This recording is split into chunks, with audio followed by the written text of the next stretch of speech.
World order reshuffling, real power shifting. Aid is retreating, capital fleeing. To future-proof African youth, what are we willing to do?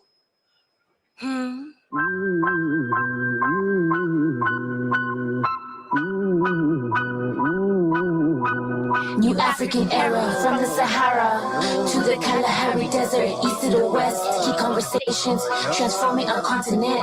You're at the table, not on the menu. You make the house rules, you're in control, power our cities, and we'll make the globe move. It's a new era, rise of the new. African CEOs, cross the African borderlines, shifting the paradigm. This is your time to shine. We got the size and we got the masses to lift the world, scale global markets. Africa's massive, vast, huge, gigantic. To embrace it, we've got to grasp it. Make Africa active, increase our profits, generate generational wealth. We've got to do it ourselves. No handouts, no begging for help. We're moving forward, straight to the summit. We're making a pivotal shift. Answers always been within. Shed African ownership. We're scaling, not failing. This movement is continental. Straight to the African future. This moment is monumental. You in position of power is not accidental. We globally influential. New African era, from the Sahara to the Kalahari Desert, east to the west. Key conversations, transforming our continent. You're at the table, not on the menu. You make the house rules, you're in control, power our cities, and we'll make the globe move. It's a new era, rise of the new. African CEO, cross the African borderlines, shifting the paradigm. This is your time to shine. Beautiful, brilliant African minds, exploring African minds, paving the way for an African railway. Africa open the border gates. Africa dominate, plan, build, create corridors for efficient and fair trade. African currency circulate. We got the power and all the resources. With CEOs, just with the bosses. Woot. Let's unite forces. Sign, sealed, approved endorsements. Africa, land of the great, united African nation. Africa made, Africa paid, Africans collaborate.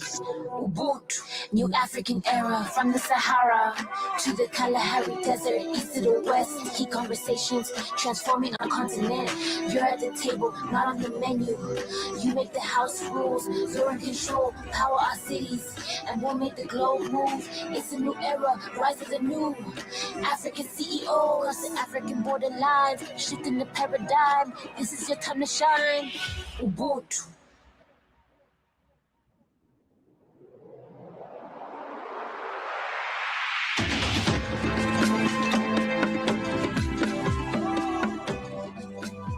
Another round of applause for the brilliant Malaika Wamahoro.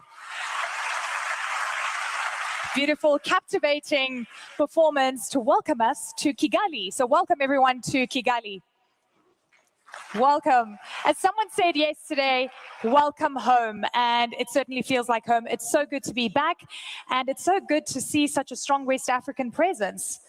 Who's here from West Africa? Yeah? You're usually a lot more rowdy than that. Welcome to the Africa CEO Forum. It's been 13 years of incredible conversations, and frankly, we've been meeting during interesting times, but I think nothing compares to what we're seeing right now. Ladies and gentlemen, we know that we're currently dealing with the largest energy shock in the history of markets. Wars are changing trade routes. Perceptions of risk are being turned on their head. And we've noticed there's a renewed scramble for African resources. It's a big topic of conversation, but African leaders are responding differently. They're saying a categorical no to bad deals, deals that don't include value add on the continent, deals that are just about extraction. There's a sea change that is going on. And frankly, over the 13 years being present at this forum with the private sector, the strength of the African continent, we've been talking about building businesses and national champions and regional champions. But we've got to take it a step further. We've got to think about scaling up, because scale means resilience. It means being able to counter global economic shocks. And we can absolutely do it. But to do that, we cannot do it alone. We need to build trust. We need to talk about shared ownership. we need to talk about pooling of capital. We need to think about taking the next step forward. And this is a moment of awakening. We've had a few of those. I mean, remember the COVID-19 pandemic? But there's a big change that is happening, and you in the room here have a very important opportunity to capitalize on this crisis where small little waterway is being weaponized, but it's being felt all around the world.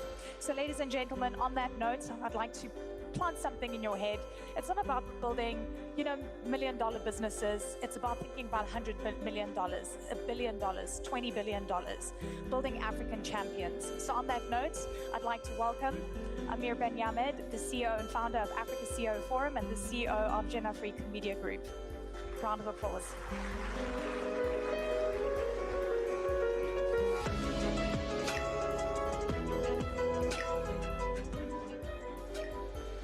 To be back. Can you believe it's been 13 years? Yes, exactly. 13 years. The forum started in 2012, and I'm very happy, super happy actually, to be back in Kigali, which is one of our house with Abidjan, and to see all of this familiar face. If you allow me, I will start by doing some thanking. I would like to thank President Kagame, the Rwanda Development Board, the Rwandan government for the hospitality they're giving us for this conference. I would like to also give my greetings to our honorable guests, President Tinubu of Nigeria, President Razwani of Mauritania, President Chapeau of Mozambique, President Doumbouya of Guinea, President Oligui of Gabon, the Prime Minister of Côte d'Ivoire, the Vice President of Botswana, and all the DFIs that are in the room, and the heads of the institutions and ministers, and the 2,800 participants that are here. It's a record for the forum. And a great testimony of the strength of the African private sector. Wow, I mean, incredible to see so many important delegates here. Just a round of applause for all the heads of state that are here, the important people in this room. We expect important outcomes because so many of you are here, so we'll see how that works out, right? You really want to break the mold in terms of the conversations that we're having, and you're talking about scaling or failing, and I want you to give me a sense of the premise of this year's theme. Yes, first of all, the African private sector have made incredible progresses in the last 15 years. But I think now that the world, as you said very well in your introduction, has changed. It has changed because we're now in a world of let's say, political negotiation, political forces, political strength, harm, how do you say, harm? Bullying. Yes, there's bullying. You're being very diplomatic, I have to say, in the way you're describing it. Where scale is now a tool to exert dominance through corporate influence, through capital power. In the corporate world, you see how China and the US are supporting their companies in the AI, in finance, oil and gas, in renewable to have their power. And you have seen how Europe, who had no global champion to rival US and Africa, had absolutely no leverage when they had the tariff negotiations. So that's one. It's the same thing for capital. It's going massively to scale, AI, data center, smart semiconductors, etc. So this one movement, so basically shifting the scale used as dominance. And the second thing, which is very important, is that the world is in a constant stage of crisis. Every time comes up a crisis. So it started with the climate change. So suddenly we as African could not finance our oil and gas project. Then COVID, then Ukraine, then Iran war. And every time Africa pays the price. It does. Every time. The continent is usually collateral damage for bad decisions being made elsewhere. Yeah, absolutely. So we pay the price, so we have two options now. Either we can't keep paying the price of other people's crisis, or we decide to build the scale we need to have leverage. So you've spoken about scale and you've made the argument that we're already starting to see signs of that, but we need to galvanize this even further. Where do you believe the private sector is falling short? And I just, mentioning these examples of, for example, South African businesses hitting roadblocks in Nigeria, or Moroccan financial sector coming up with regulatory roadblocks in West Africa. So I wonder what's going to break the mold, what's really going on. So if we accept the scale issue and the scale target for all of us, we have to do it with another mindset. And that's, I'm going to get to the corporate point of view. That's the purpose of this conference. We have to get in the mindset of shared ownership. That means building these scales, whether it's for corporates, whether it's for infrastructure, building it together with trust, with everybody in the room trying to trust each other. So in the corporate world, as I said, we've made many, many improvements. We have hundreds of national champions in this room. But if we want to get to scale, which is a requisite, we won't do it without opening our equity, I think personally that no company, African company, can go continental without, if its sole ownership stays national. It needs to open its capital to other African partners, whether it's a private individual, it's a private company, or more importantly, the world of institutional investment. That's the way it has been done in the West. If you look at the West, you look at the top 100 multinationals, do they have an owner? No. Maybe the most important shareholder is 7%. And now their owner is mostly institutional investor. They have some strategic persons that keep control.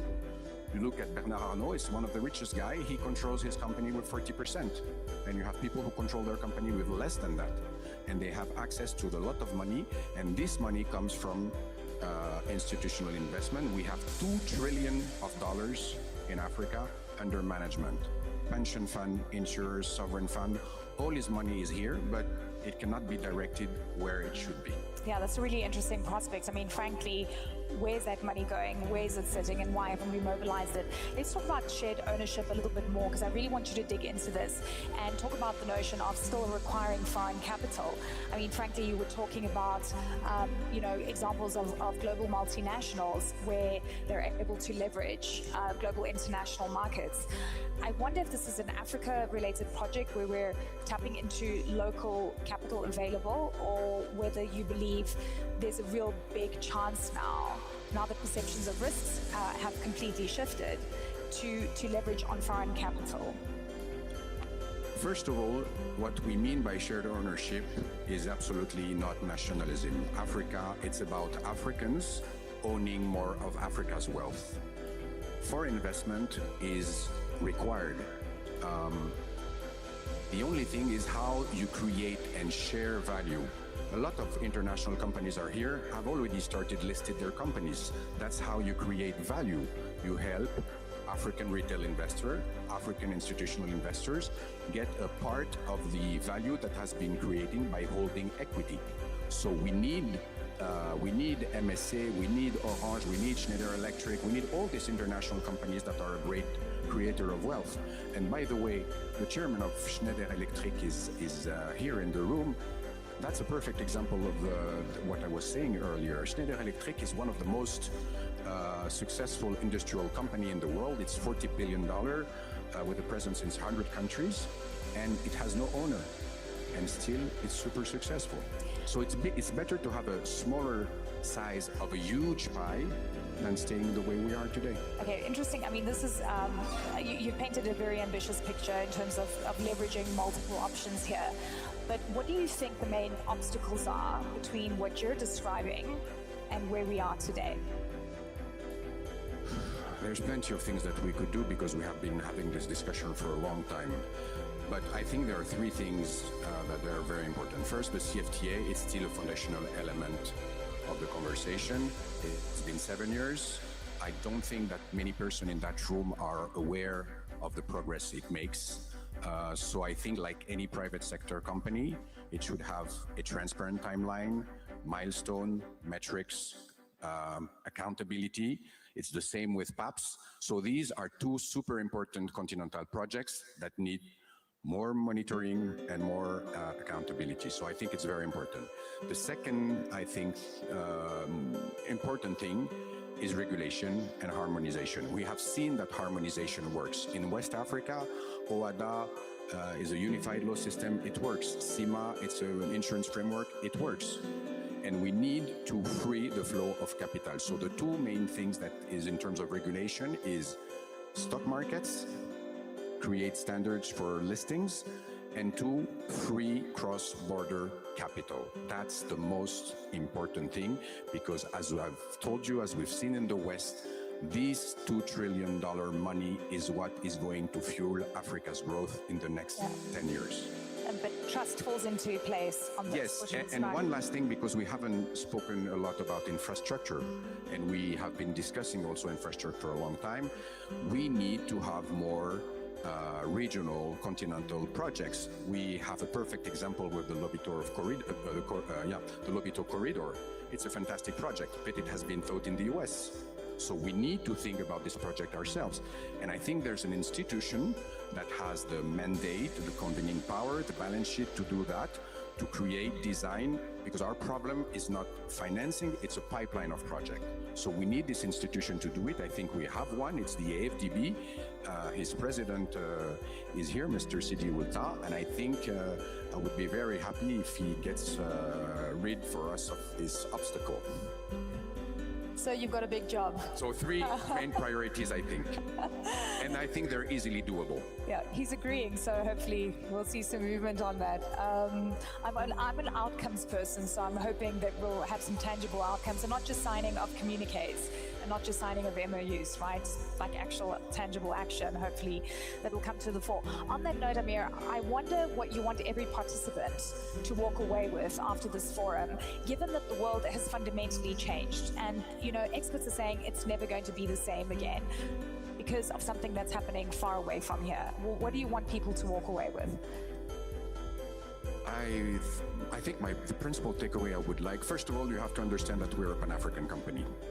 We have no nationality, so everything we do is Pan-African, so we don't have this trust issue. Everything we try to do, from platform, from media, is for the sake of the development of Africa, for every country's development. So that's our mindset. And what we would like with this share mindship vision is that you all think that it's not a dream, that we can achieve it together, that we can build the leverage that Africa needs to be respected and needs to be growing, and that every decision that you can all make, heads of states, minister, CEOs by calling partners or other things, minister by making a regulatory change, we can all do this. It's just a series of decisions. It's not a vision, it's not a dream.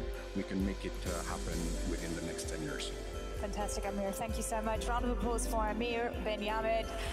Thank you. You all have a big job ahead of you. Yes. So hopefully, yeah. You're telling me that I should go? No, I'm going to tell you to go, but I appreciate it, and honestly, just hearing you speak so passionately about where we are right now and where we're going, I think everyone has a very big job over the next few days in terms of crafting their conversation. Absolutely, and I wish you all a great conference, and I thank again all the partners that are supporting the forum. That's thanks to you that this dynamic exists, and I wish you an excellent stay in Kigali and a great conference. Thank you. Thank you so much, Amir. Thank you so much. Thank you. Merci. Thank you so much. Okay, I'd like to help me welcome Jean-Guy Africa, the CEO of the Rwanda Development Board, for a few words. Sir, join us. Round of applause. Thank you.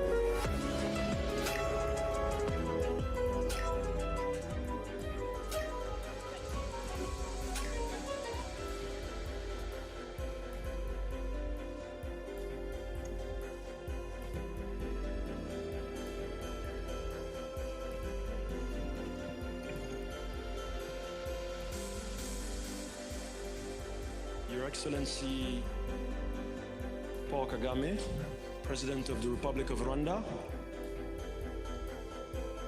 Your Excellencies, the heads of state and government present here today, Mr. Maktar Diop, Managing Director of IFC, Mr. Amir Benyamed, CEO of Jeune Afrique Media Group, distinguished leaders from the public and private sectors, ladies and gentlemen, good morning. On behalf of the Government of Rwanda and the Rwanda Development Board, it is my pleasure to welcome you to Kigali for the Africa CEO Forum. We are honored to host you, heads of state, business leaders, investors, policymakers, entrepreneurs, and institutional partners representing more than 69 countries across Africa and beyond. The Africa CEO Forum has become more than an annual gathering. It has become a platform where Africa's public and private sector leaders come together to shape a common agenda for growth, investment, partnership, and execution. This year's theme, The Scale Imperative, Why Africa Must Embrace Shared Ownership, captures the urgency of the moment. It reminds us that scale will not be achieved by governments, businesses, or investors acting in isolation, but through shared responsibility, shared risk, and shared execution. This message is especially relevant today. The global economy is changing rapidly.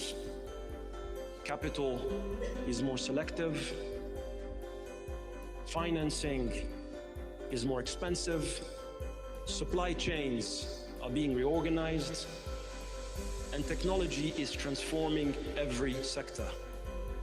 At the same time, Africa's demographic opportunity is becoming impossible to ignore. A young and growing population, expanding cities, rising consumption, and a workforce that will shape the global economy in decades to come. The challenge is to convert this potential into scale.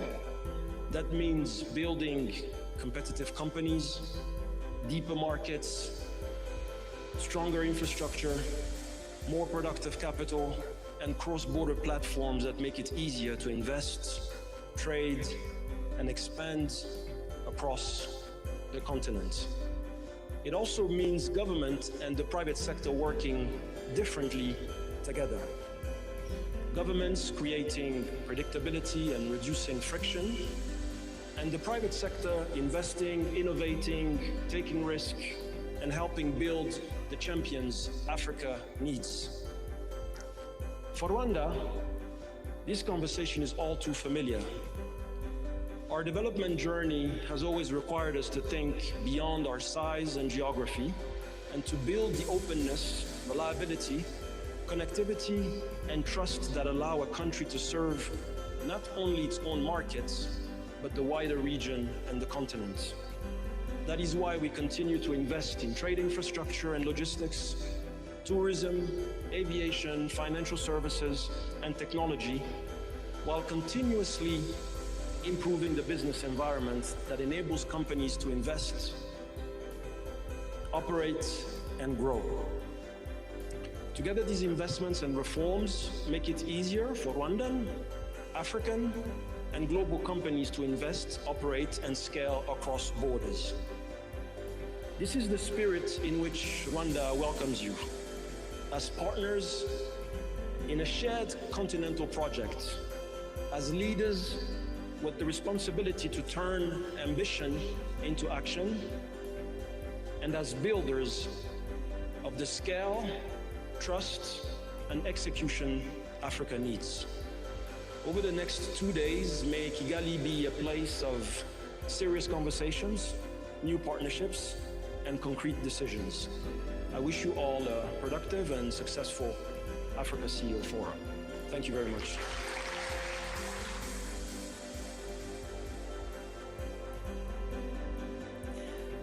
A big round of applause for Jean-Guy Africa, the CEO of the Rwanda Development Board. I would like to now welcome Matsa Diop, the Managing Director of the International Finance Corporation, for a few words. Matsa, where are you? There you are. Good to see you. Lovely to see you.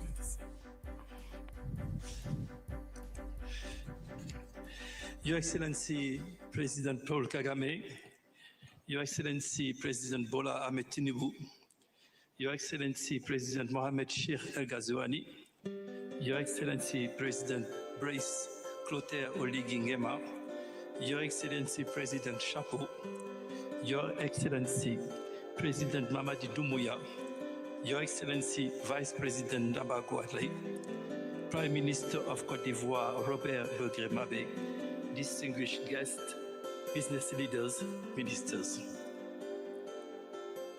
It's an honor to return to Kigali, His Excellency President Paul Kagame and the people of Rwanda. Thank you for this extraordinary. Kigali commands attention not what others say, but because of what it achieves, a vision rendered in concrete reality. I would like to thank our co-hosts, Jeune Afrique and Abid Ben Ahmed, for the work they've been doing together for the past years. If you allow me, I would like to recognize someone that I'm proud to call a long-standing brother, Sidi Ould Tah, President of the African.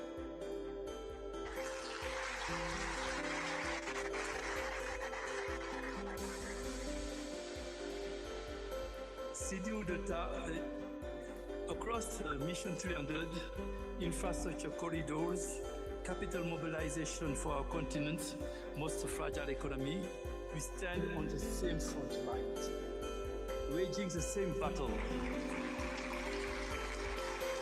Our partnership is not protocol. It's a strategic imperative of two African brothers, of two institutions who care for development. I'm honored, Sidi, to count you as a both partner and a brother in arms. Thank you, Shukran.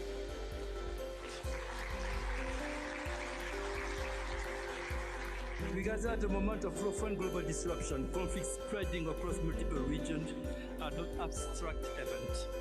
They strike our economies directly. Food costs are surging, foreign reserves depleted, debt escalating, capital withdrawing.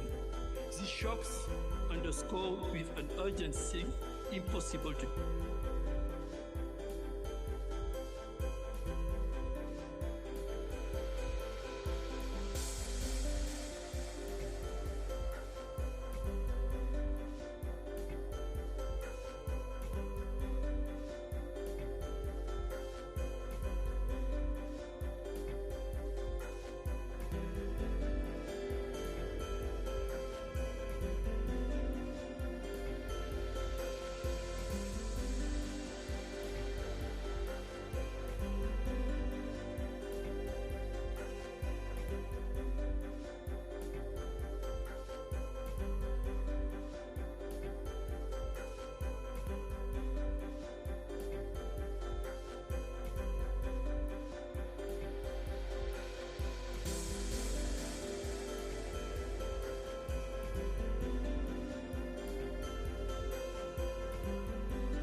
9 in 10 are generated by the private sector in developing countries. The question before us is therefore direct and pressing. Can we link African talent, its capital, its market into engines of employment and at which scale? World Bank President Ajebanga has anchored the World Bank Group strategy around 5 priorities. Those 5 priorities come from his consultation with the head of states. These 5 sectors are engines of structural transformation capable of absorbing the vast cohort of young people entering the labor force. These are equally the defining pillars of what IFC is doing in Africa.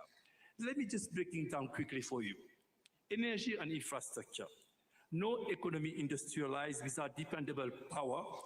Through Mission 300, we are committed to bringing electricity to 300 million Africans. through regional grids, mini grids, off-grid systems, and with private capital at the center of it. We need integrated energy markets that keep the light on. These are also important for economic development. We need to accelerate the participation in transmission. This is the next frontier. We are seeing a lot of people investing in generation, but the private sector doesn't access investment in transmission, which will be critical. But we need to do it with all sorts of energy. And I would like to thank and once again congratulate Rwanda for taking the leadership in diversifying the source of energy for the continent, with including nuclear as an option for African countries. Thank you for the leadership, Mr. President.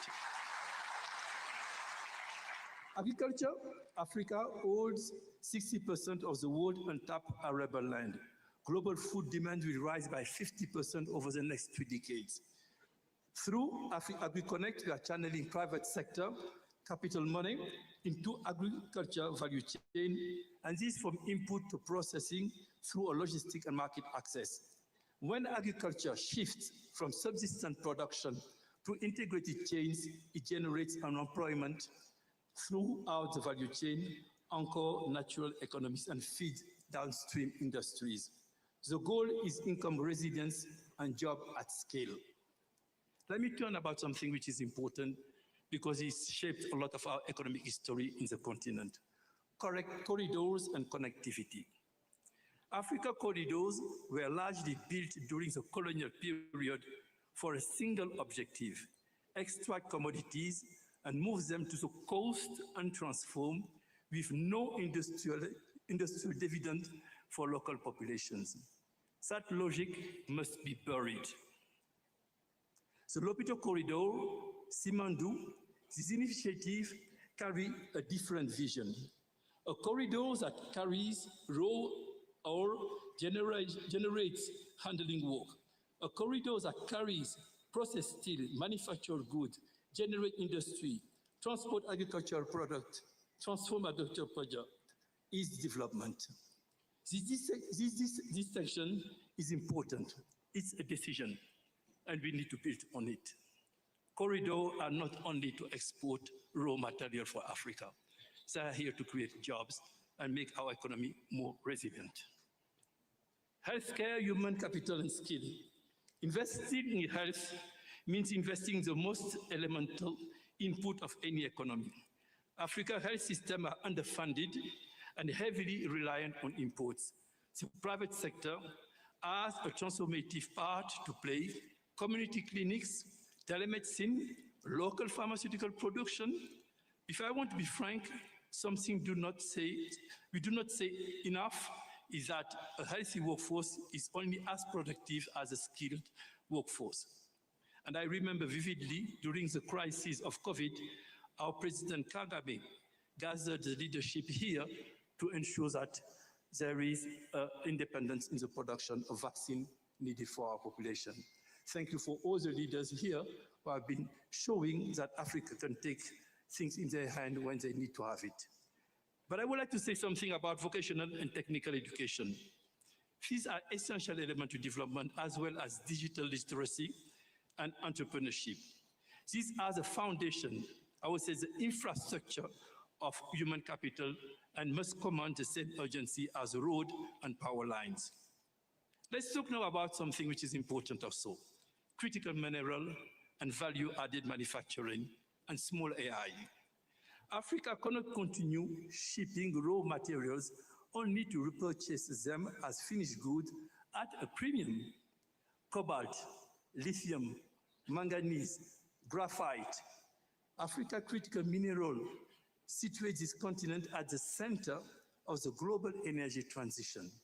Our collective obligation is to ensure that strategic position yields local wealth and industrial employment, not merely extractive income. This is a matter of sovereignty. But the discussion on critical mineral may be joined by a discussion on artificial intelligence. What I call small AI? Precision, context-specific application, built to address concrete African realities. AI tools that help a smallholder farmer in the Sahel identify the optimal planting windows, and AI systems that allow a district clinic to detect malaria faster and more reliably. An AI models trained on local languages, local data, local conditions. These are not distant aspirations. They are deployable today and represent a remarkable opportunity to compress decades of development in sector where we have historically lacked. The mineral powering global AI hardware lies largely beneath African soil. It would be a historic failure of imagination if Africa provided the raw inputs for the AI revolution while remaining a consumer rather than a co-architect of its rewards. Small AI is our portal into that future, and we must step through it. Now talking about our private sector in Africa, the SMEs, the regional champion, the African capital market. In Africa, jobs are created by small and medium enterprises, and we don't talk about it enough. These first and second generation family enterprises that I saw in Guinea, in Nigeria, in Cote d'Ivoire, in East Africa, they are providing jobs and livelihood for our youth, rich communities that large corporations cannot reach. They rely on them to reach those communities. These futures hinge on one condition: integration into national, regional, and international value chain.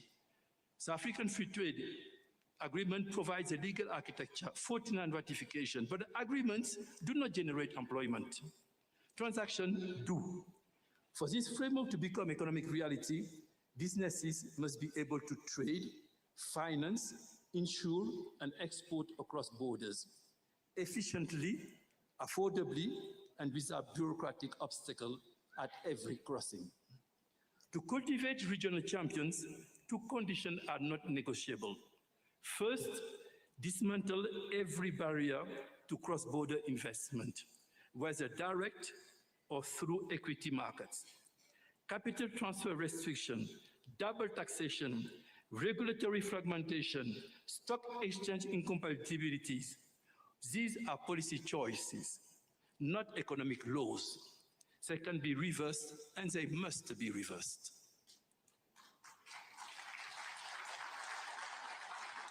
Second, Africa's great national enterprises must open their ownership to African savings. African pension fund, sovereign wealth fund administer hundreds of billions of dollars. That capital exists. What is absent is the infrastructure to deploy it across borders into productive enterprises at continental scale. When companies list or open tranches to local institutional investors, they retain savings that currently drain our continent. The exchanges of Casablanca, Lagos, Nairobi, Abidjan, Kigali, or Joburg have an indispensable role. African savings must finance African growth. These SMEs face four structural obstacles we can no longer set aside: insufficient equity capital, with banks insisting on collateral these enterprises cannot furnish; a governance gap, as formalization requires deep transformation in management and planning; regulatory environment that penalize SME disproportionately; and finally, the generational transfer of wealth. The silent crisis of African entrepreneurship, past the second or third generation, the overwhelming of African family business vanish. This is not merely a family loss.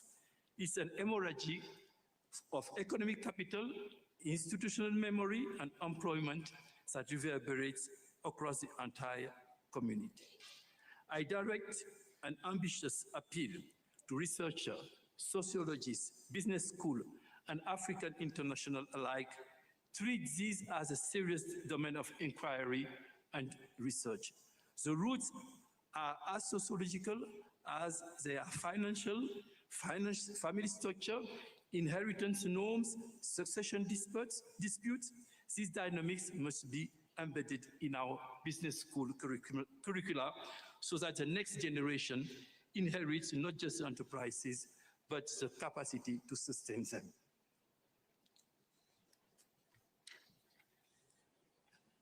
I want to say that our institution, IFC, will be transforming.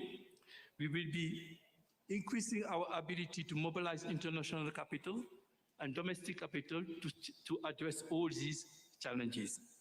And the local champion for us are at the heart of our initiative. We have mobilized and invested $14 billion in 2025 in Africa, and we will continue doing that and accelerate that path. So now, let me conclude by saying the following. The talent is here.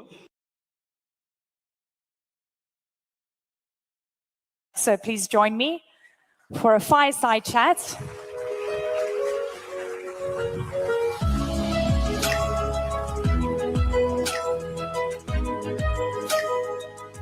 Mr. President, an honor. Thank you, sir. Please take a seat. Fantastic to be back. You're welcome. Thank you. I always feel very welcome here, and it's interesting to come at this time in the world. I mean, we've seen so many cycles, but I have to say, possibly nothing like this has ever happened in the global economy. And I'm wondering how you are looking at not only the short-term trends, the long-term trends, but also, we know the old adage, within every crisis, there's always opportunity. And there's a lot of agency on the continent that we haven't seen before. So how are you weighing things up? And what do you think the moment calls for the African continent and for you in Rwanda? Well, thank you, Eleni, and welcome to Kigali.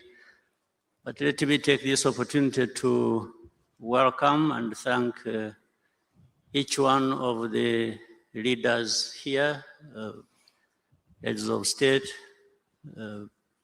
vice presidents, prime ministers, senior executives of different industries.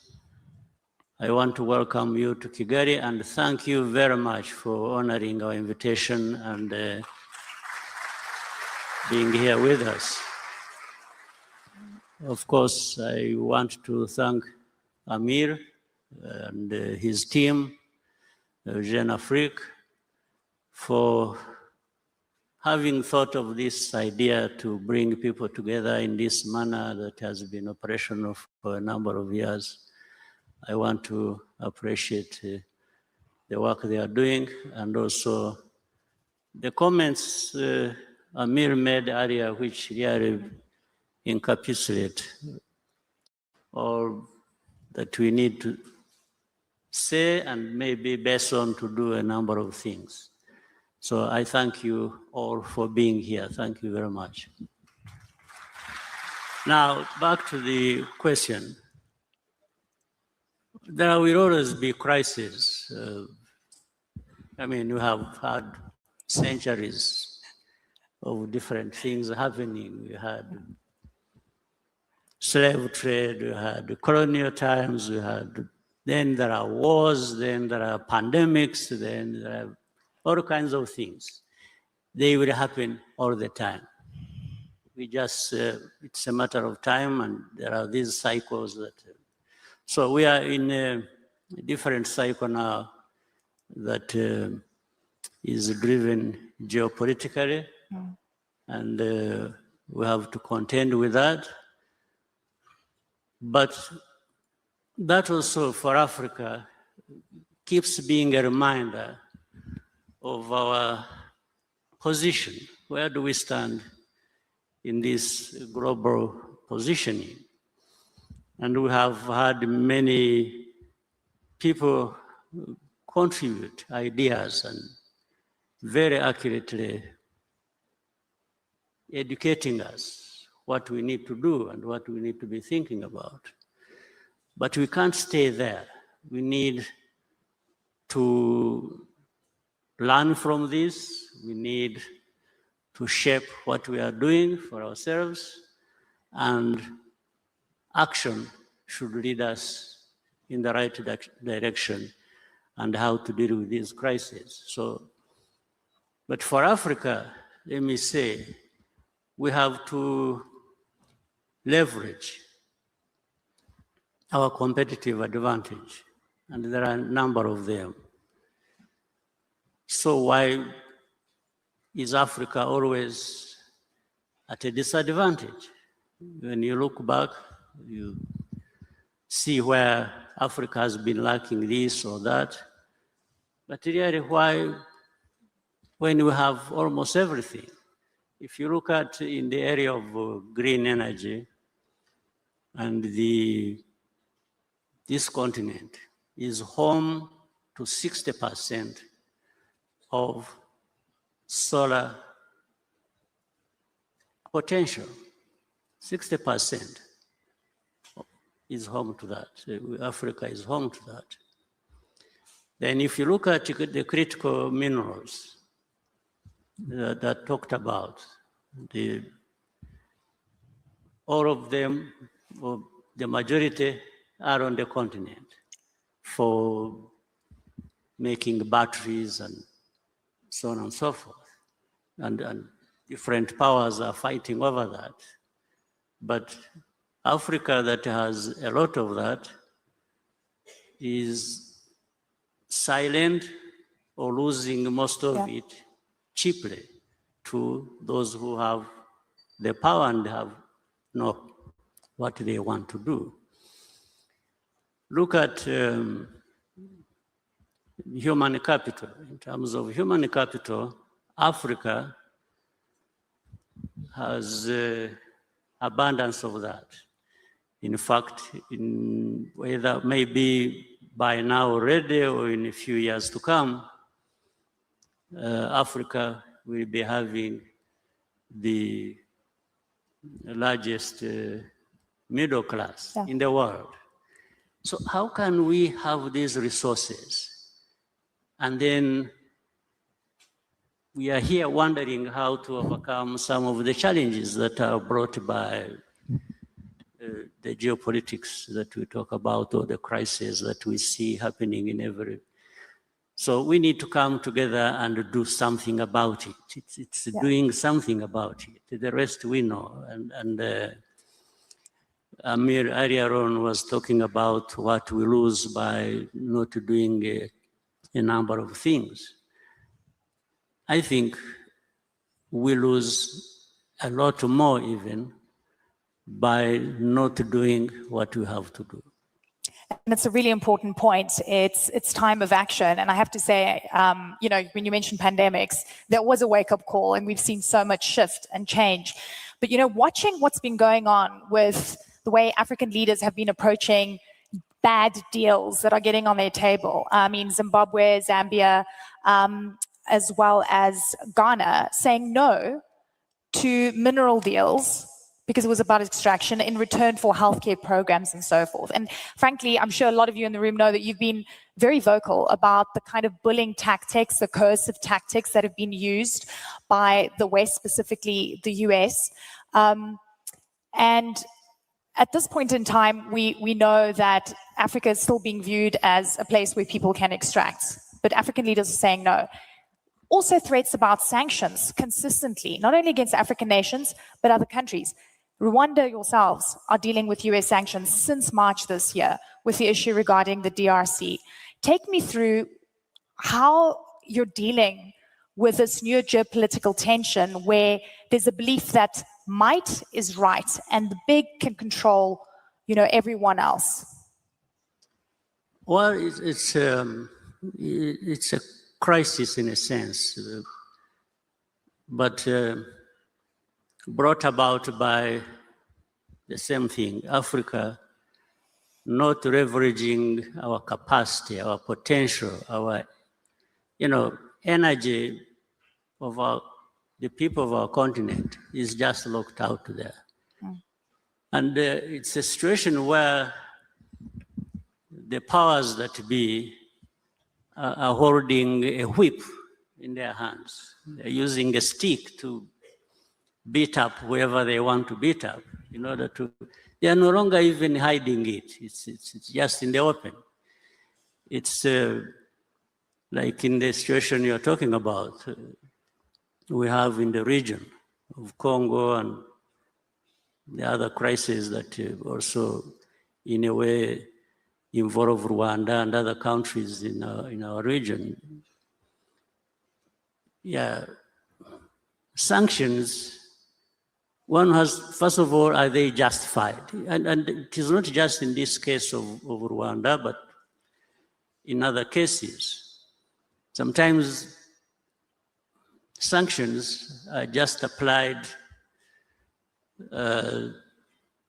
in a case of the one who provides less than the other. Yes, so it goes in the favor of the highest bidder. When somebody knows they will extract more from a certain place, they will be more favorable to that place, even if they are the ones in the wrong. Do you believe that all roads lead to mineral deals? Is that what you're saying? I mean, it is in the open. I don't have to say much. And in some cases, it operates like in the very old days.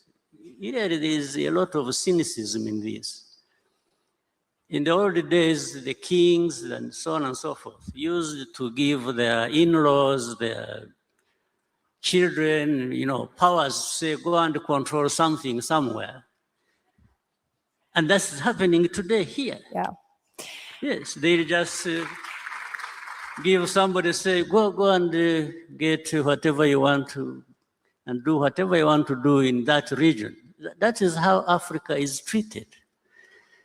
So these powers you see that come here lecturing people on democracy, human rights, and they are doing it with one arm, and the other, they are just taking away everything that people own. So, and this is what is critical. This is why Africa, leaders of Africa, some of whom are here, are brothers, and the CEOs and other Africans, I think we need to give ourselves value of some kind. We can't just be people who are waiting to be ripped off by somebody who is shrewd enough and has the power to come. No, we must be able to say no. And we've seen those no's. We've seen some of those. I mean, do you believe, sanctions are used, a coercive method to get countries to capitulate.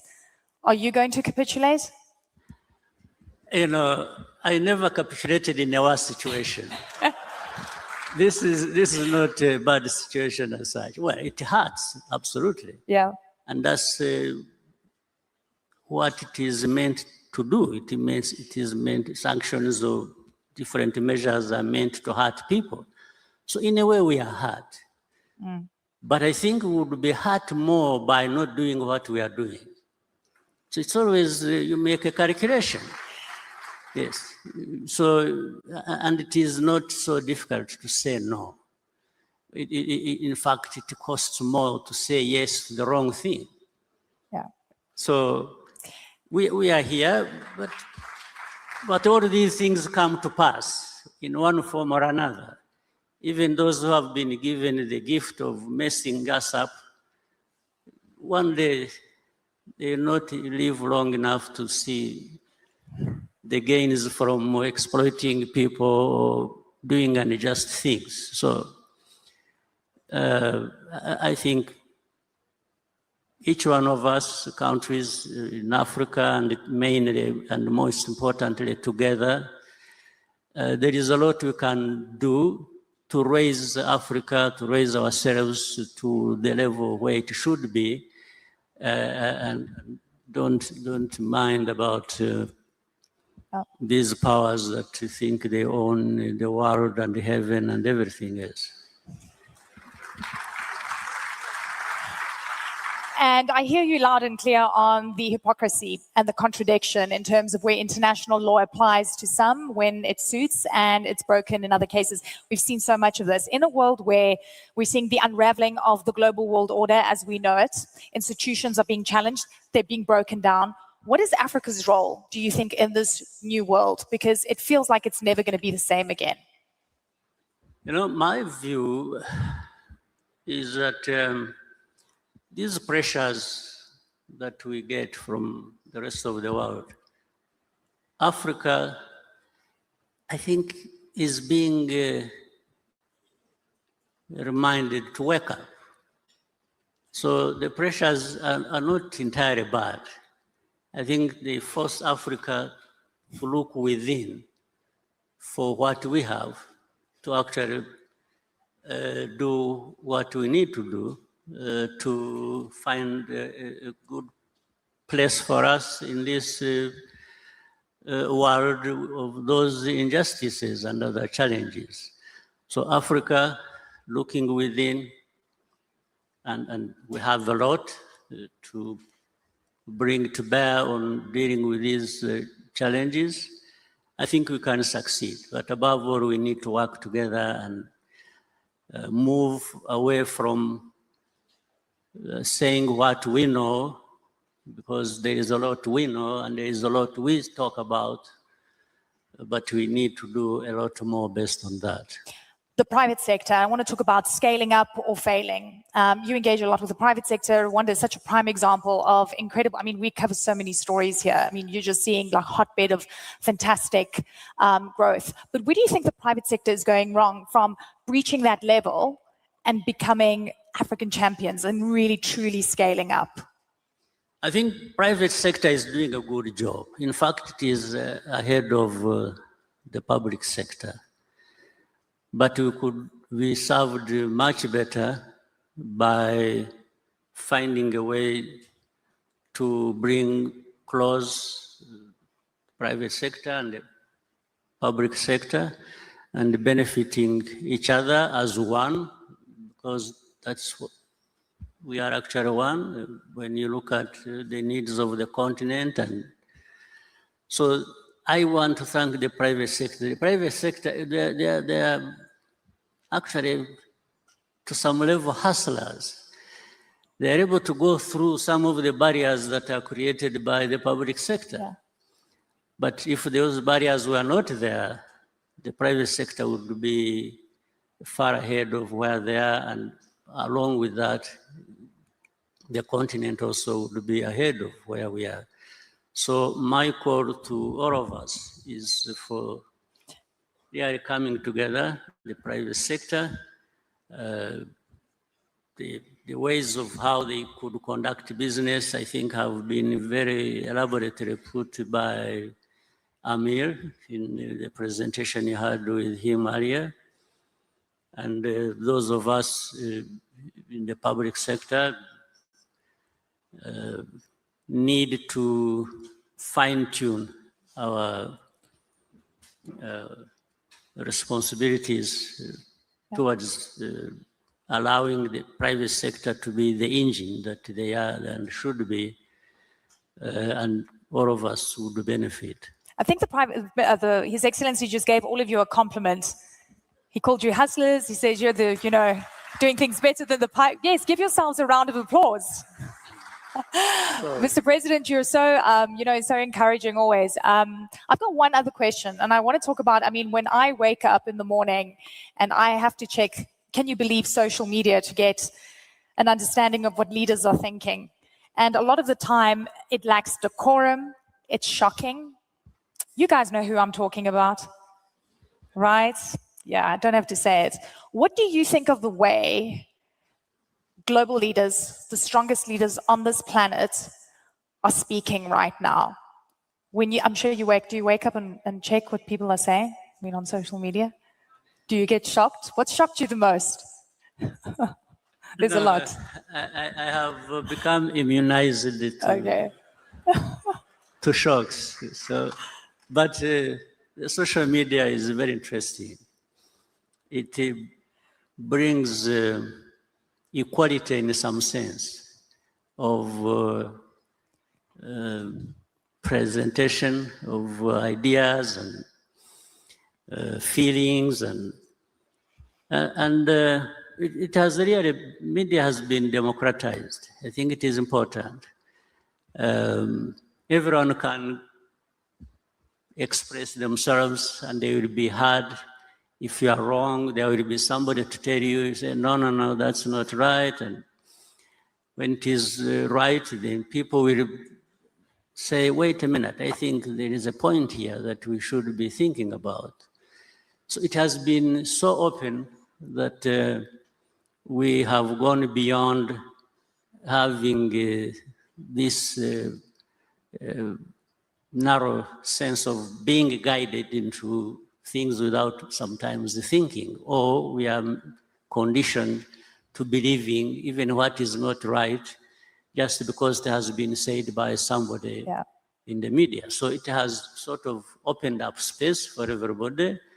So some of us also follow, and it's up to any individual to scan and try and make a sense of what you've heard, you are seeing, and it is a good way. You receive criticism, you receive advice, and so it remains the responsibility of any individual to decide how they build on that and benefit.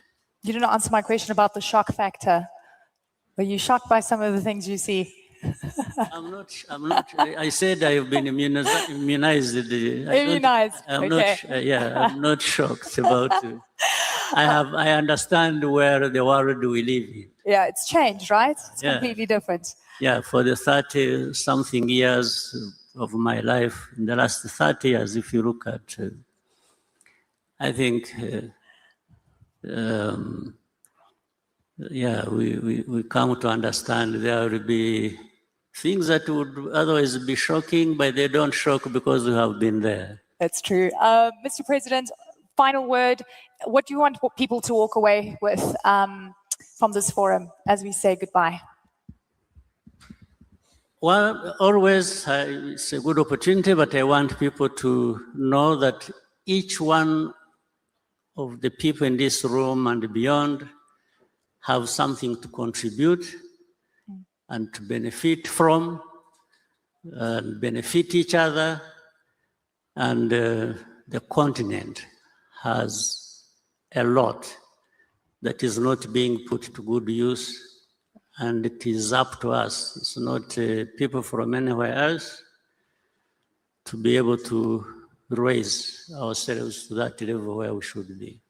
Ladies and gentlemen, please help me thank His Excellency the President of Rwanda, Paul Kagame. What an honor to speak to you, sir. Thank you so much. Thank you very much. Thank you. Thank you. Thank you so much.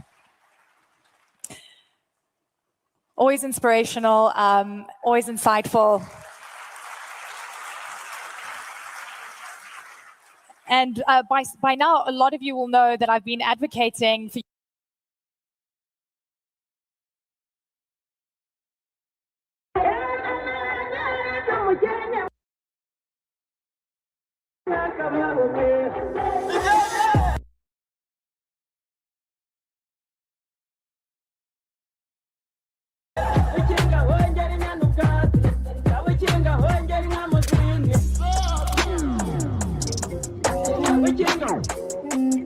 amashyi menshi cyane kuri minisita wacu, amashyi menshi cyane kuri Gen Z.